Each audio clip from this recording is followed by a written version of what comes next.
Hello again, everybody, and welcome to South Olympic Branch Update number 8.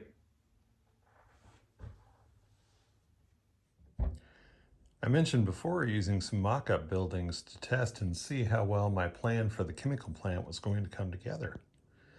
This is foam core poster board, which can be purchased at Michael's, Joann's, or whatever for about $3 a sheet or less if you have one of their coupons. And basically, I glue this together with like Elmer's wood glue. Works pretty well. But I'm using this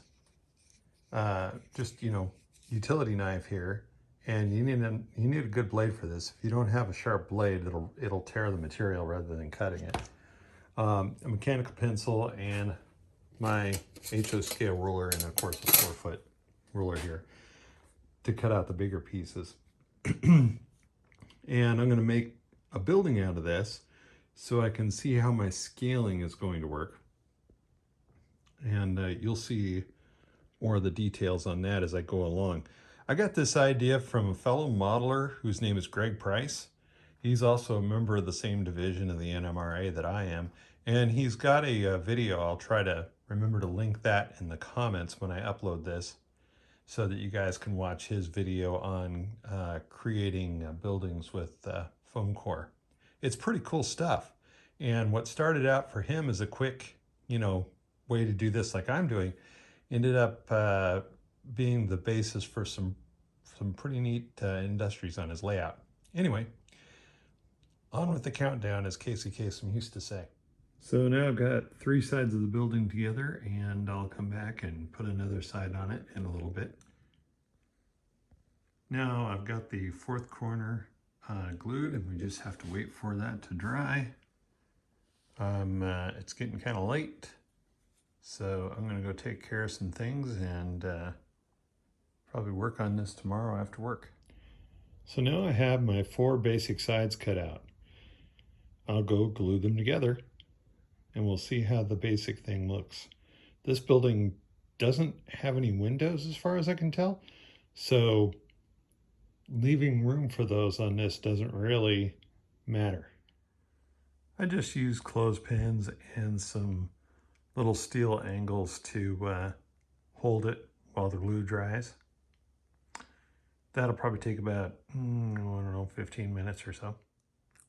I've still got to trim up the roof panels for the structure number 1.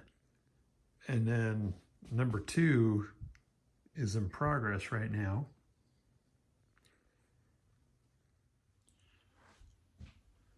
As I said before, there's a lot of tanks on this plant, and I need some more. So I found these PIKO kits online, on eBay actually, and maybe PIKO, I don't know. Anyway, I've heard of them. I think I've seen one installed before, but I've never actually built one myself. So I didn't know what, I'd be dealing with, but I decided to buy a couple of them and see what I get. So I already cut the seal on this one, so let's open it up, check it out. Okay. Plastic lid box. Fairly simple instructions. Product registration, it looks like. Some shell decals. Yep, just shell. Okay. Which I won't be using for this project. Pretty basic instructions, but I mean, there's just a couple of tanks. Let's see. What else have I got? So it looks like we got some basic parts here for the kit. That looks good. I think this will work for part of the facility. Wow. Okay. So we got some detail parts here, and I don't know, I kind of like the way those look. It'll be interesting to see how those are when the kit's built. Ladders, some piping. Looks like that sprue is broken, but actually it's molded that way. Interesting. Couple of barrels.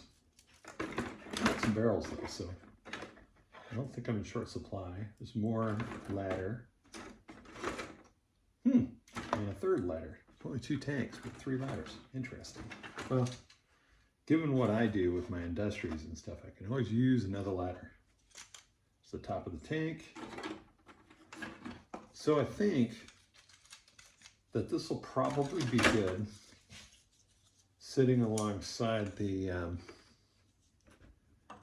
other kit here, because the next tank over is kind of small. It's smaller than that one. This one's made short, so it's not, you know, not a big deal there. I didn't like, of course it's not all glued together yet, it's just sitting there. Yeah, I think that might work well. Okay. Now watch, I won't be able to get it all back in the box. But there's more barrels. All right, so set that one over there. Let's open up this one. This one I haven't broken the seal on yet, so let's check that out. That, by the way, was PIKO kit number 61121. That was something I neglected to check out on the other kit. They come with this berm, goes around the tanks. And I was curious to see how this looked, because a lot of the Walthers kits berms tend to be like, you know, like a triangle kind of thing, which I have seen that in reality, but the chemical plant that I'm modeling has berms that are more like these cement kind of walls that this one has. So I'm going to check that out on the other kit, but let's just see.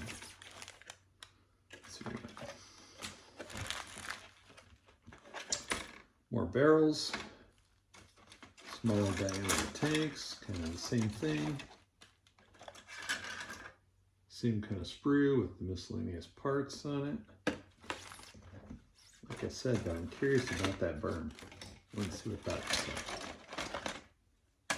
Okay, so brick facade. I'm not sure that is what I'm looking for, but I can't get a good enough picture of the plant that I'm modeling for it to actually tell me what kind of berm they have around the tanks, other than the fact that I know it's a wall and not one of those, like, you know, formed up kind of triangle with a flat top kind of things. Not exactly what the name for that is. And a couple more rounds of barrels, which just nice to have. I didn't expect to have barrels included in the kit. And it's got a little like spacer thing here for the floor. Huh. Cool.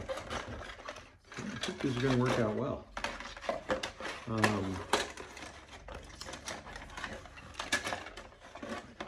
They aren't cheap kits. I would have thought, seeing what I'm seeing now, I would say that, you know, maybe a fairer price might be a few dollars less than what they were, but I think this one was like 50 bucks and that one was 60, but then I think I'm including shipping, so there you go. Not bad kits though. I think they'll be very useful for my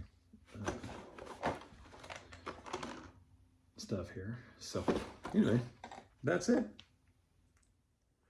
So this gives you a better idea of what the walkway that joins the two buildings should look like. This is not exactly where it will end up, but oddly enough, I set it there and it stayed. There's nothing holding it except for the tension between the two structures.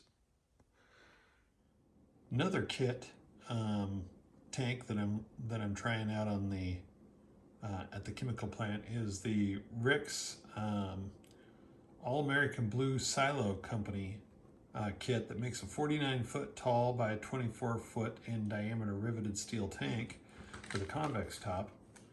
And that kit's pretty inexpensive, you know. It's like, I think I got it for like 12 bucks. and maybe 13, I think it might have been. And it's this is 628-510 is their part number on that. And it's not bad. I don't think it looks great in the blue, but you know, it's a good value. I'm going to end this week's episode with a quick video of NPR 924, which recently got a new boiler at the Northwest Railway Museum in Snoqualmie, Washington.